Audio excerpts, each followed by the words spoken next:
7 signs that reveal how long you'll live after 70, scientifically proven. At a certain age, the world begins to look at you differently. People glance at the wrinkles on your face, the slower pace in your step, and they assume your best days are behind you. They see gray hair and think it means you've faded, but they forget that those years you carry are not a burden. They are proof. Proof that you've endured storms that others couldn't imagine. Proof that you've walked through decades of change and still stand tall. If you're between 65 and 80 right now, I want you to know something that the world often forgets. You are not just living. You are a miracle. You've lived through eras where the world spun faster than anyone could keep up. You've seen generations rise and fall. You've adapted when life tried to push you into the shadows. That alone makes you rare. But there's something even more remarkable. If at this age, after all the battles you've fought, you still carry certain habits, certain ways of living, you are not just surviving, you are shining. You are proof that the human spirit doesn't have an expiration date. There is a quiet strength in you that younger people may not notice, but it's there. It's in the way you laugh even after grief. It's in the way you wake up each morning and still choose to live. It's in the small choices you make every day that show you refuse to give up on yourself, on others, or on life itself. And that's what I want to talk to you about. Because if you are in your mid-60s, 70s, or even pushing 80, and you're still holding on to these 6 powerful traits, you are more than just a person growing older.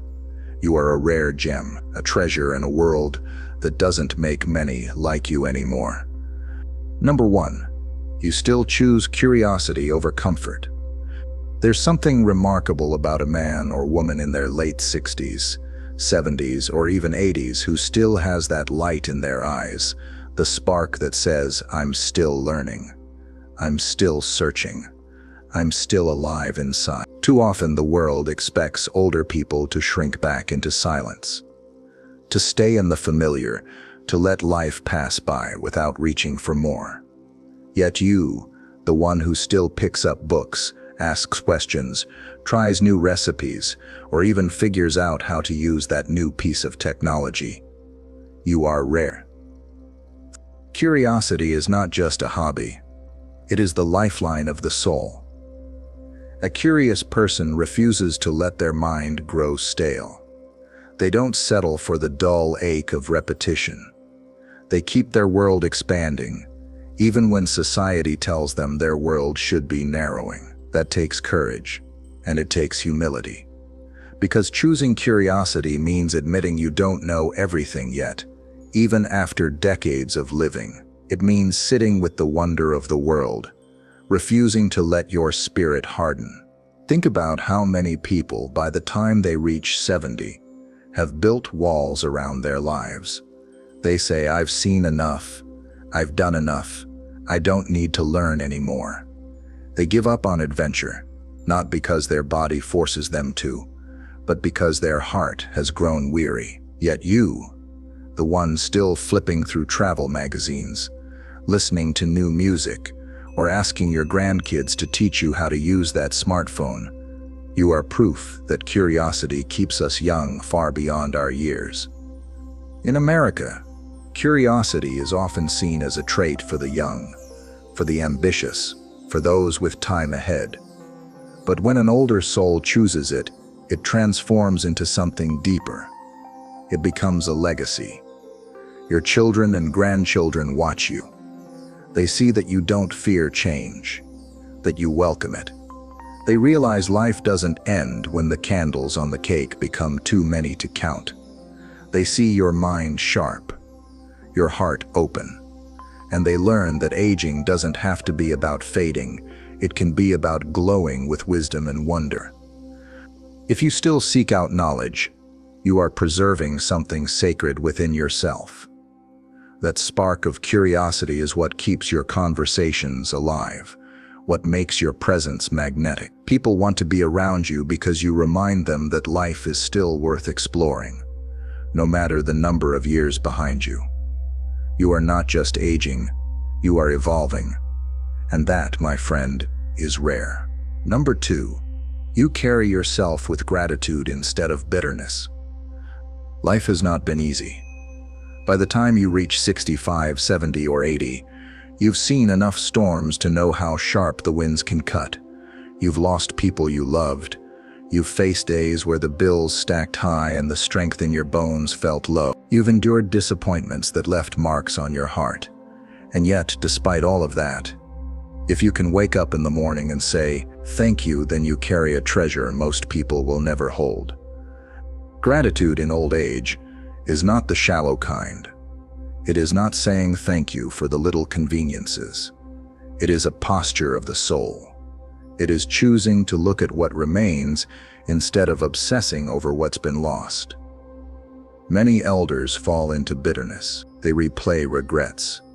They nurse grudges. They complain about aches and pains.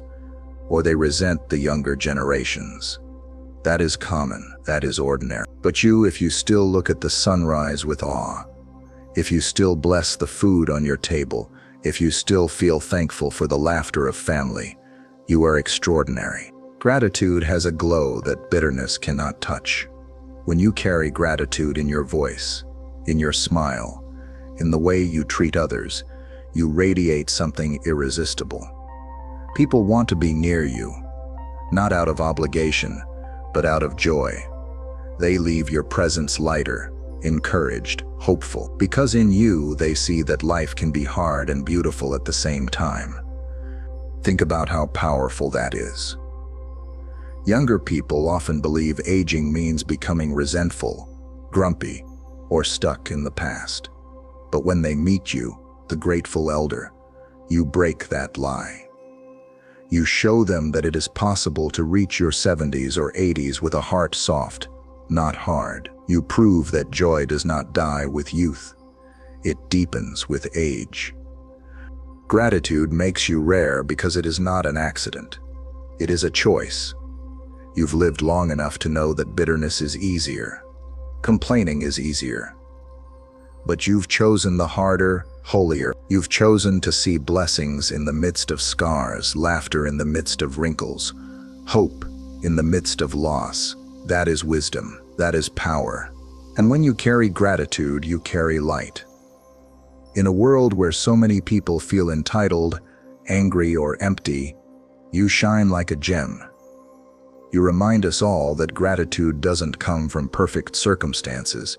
It comes from a resilient soul. You are that rare soul, and your gratitude is your crown. Number 3, you prioritize relationships over regrets. By the time most people reach their later years, the road behind them is littered with moments they wish they could rewrite.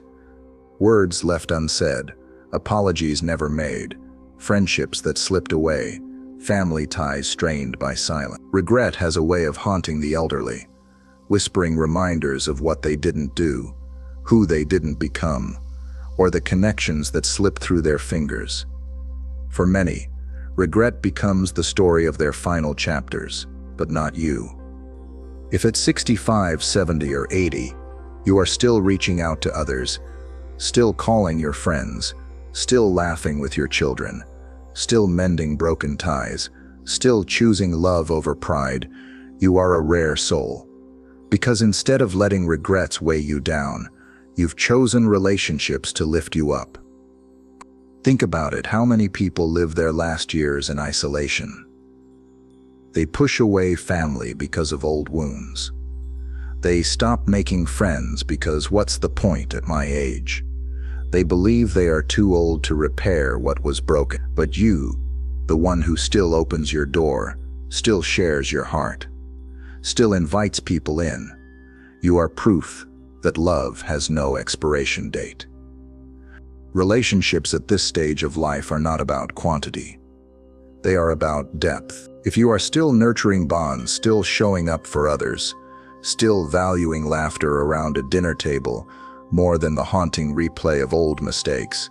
You are living with wisdom most of the world doesn't understand. You know that in the end it won't matter how much money you had or what awards you collected. What matters is who remembers your voice, who carries your lessons, who feels your love long after you are gone. Prioritizing relationships over regrets means you've chosen to live present rather than chained to the past. You know regrets can't be erased, but they also don't have to define you. You've learned the art of forgiveness, both for yourself and for others, and that forgiveness has freed you to love again, to build again, to open your arms again. You are a rare gem because you remind the world that human connection is the greatest treasure we have. Younger generations see your smile, your willingness to call first, your gentle presence, and they realize love is never wasted. And it is never too late to repair, to restore, to reach. You show us that when we choose people over pride, we win the only kind of victory that matters. Love that outlives us. Number 4, you keep taking care of your body and health. There is nothing ordinary about someone in their 70s who still laces up their shoes for a walk, who still chooses vegetables over sweets, who still stretches their body each morning with respect, instead of neglect.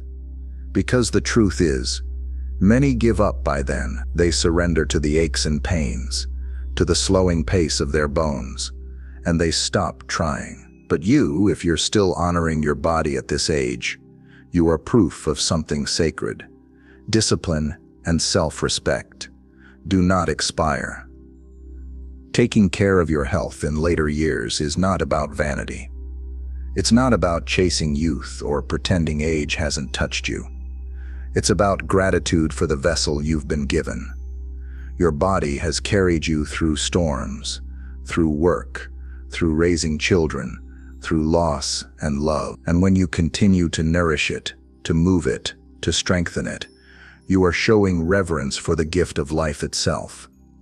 In America, the culture often glamorizes youthful fitness while overlooking the quiet power of elders who still push forward. But imagine the inspiration of seeing a 75-year-old in the park walking with purpose, or an 80-year-old in a yoga class breathing deeply, or a 70-year-old refusing to let diabetes or heart disease define their final chapters. You become a living testimony that it's never too late to care. Your health habits don't have to be extreme to be rare. Maybe it's the daily walk with a neighbor. Maybe it's choosing water over soda. Maybe it's tending the garden that keeps your muscles alive.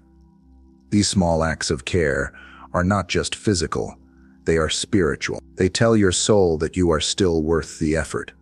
And that message ripples outward. Your children see it, your grandchildren see it. They learn that aging doesn't mean abandoning yourself.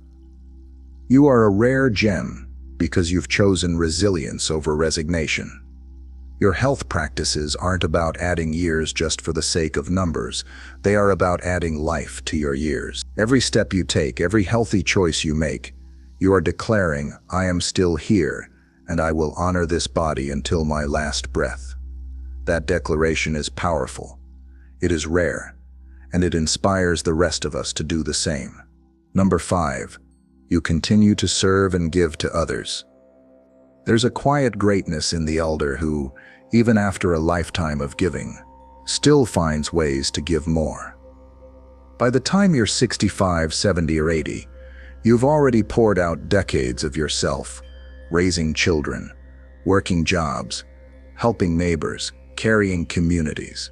Many at this stage of life feel they've done their part and retreat into a well-earned rest.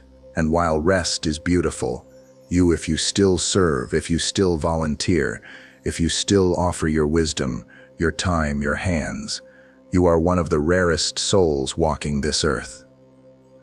Serving others at an older age is not about obligation anymore. It's about legacy. You understand that giving doesn't drain the soul, it strengthens it. Every time you share a meal, mentor a young person, or simply sit and listen to someone's struggles, you are watering the world with your presence. And the fruit of that generosity doesn't just grow in others, it grows inside you. Think of how many elders grow bitter because they feel forgotten. They stop giving, and in time, they feel their world shrink smaller and smaller. But you, by keeping your hands and heart open, keep your world expansive. You continue to matter in ways that ripple far beyond what you can see. A single story you share with a young person can shape the way they face their own trials. A single act of kindness can soften someone's burden. Even the way you smile and say, "I'm proud of you," can carry more weight than you realize. You are rare because you've chosen to see your later years not as an end but as an opportunity. You understand that giving is not measured by strength or wealth but by willingness. Maybe you drive someone to church. Maybe you read to children at the library. Maybe you call an old friend just to check in. Every act of service, big or small, is a seed of love planted in the soil of someone else's life. And here's the truth. Younger people are starving for examples like you. In a culture obsessed with self, you stand apart. Your giving spirit tells us that fulfillment doesn't come from taking more, but from giving more. You remind us that even when our hair is silver, our hearts can shine gold. You are a rare gem because you embody the truth that love, when poured out, multiplies. And your service is the most radiant crown you could ever wear. Number 6, you hold on to hope and faith despite life's trials. Hope is not easy at 70. Faith is not easy after a lifetime of loss. By this age, you have buried dreams, said farewell to loved ones, and watched the world change in ways that sometimes feel foreign or frightening. Many grow cynical. Many lose their sense of wonder. Many decide that hope is for the young and faith is for the naive. But not you. If at 65, 70, or 80, you still wake up believing tomorrow can hold beauty, you are rare. If you still trust in God, in goodness, in love, despite everything life has thrown at you, you are extraordinary. Hope is not blind optimism. Faith is not ignorance of hardship. They are conscious choices to keep your soul anchored in light when storms rage. And choosing them at this stage of life is one of the bravest acts there is. Hope gives you strength to smile even when your body aches. Faith allows you to walk into each day knowing you are held, knowing you are seen, knowing your story is not over. When the younger generation sees you holding on to these, you become a living sermon without words. You preach resilience not by lecturing but by embodying it. There are elders who let despair write their final chapters. They spend their days reliving the worst memories, predicting doom and feeding on fear. But you, the one who still believes, still trusts, still prays, still dreams, you shine in a way that the world cannot dim. And that hope is contagious. Your grandchildren watch you laugh even after loss. Your neighbors notice your calm even when news headlines scream chaos. Your community feels your steady presence like a lighthouse guiding them through darkness. You may not see the reach of your faith, but others do. You are a rare gem because you refuse to let bitterness win. You refuse to let despair steal your light. Your hope and faith are not only gifts to yourself, they are gifts to everyone who crosses your path. You remind us all that even when years grow heavy, the heart can still be light. And in a world so desperate for belief, your rare courage to hope is priceless. Conclusion: the jewel you truly are. If you are between 65 and 80, and you still carry even one of these qualities within you, let me tell you this: you are not ordinary. You are not forgotten. You are not invisible. You are a rare jewel in a world that often overlooks the quiet brilliance of age. So many people see getting older as decline. as fading, as becoming less. But you prove something radically different. You prove that aging can be beautiful, that it can be a rise instead of a fall. Because when you hold on to curiosity, gratitude, relationships, health, service, and hope, you become a living testament to what true strength looks like. You've lived through storms that younger generations can't even imagine. You've carried grief, change, hardship, and disappointment, and yet here you stand, not hardened, but softened, refined like a diamond under pressure. That's why you shine so brightly. That's why your presence is priceless. The truth is, we need you. We need your wisdom, your perspective, your patience. We need your stories to remind us where we came from. Your laughter to remind us joy doesn't expire.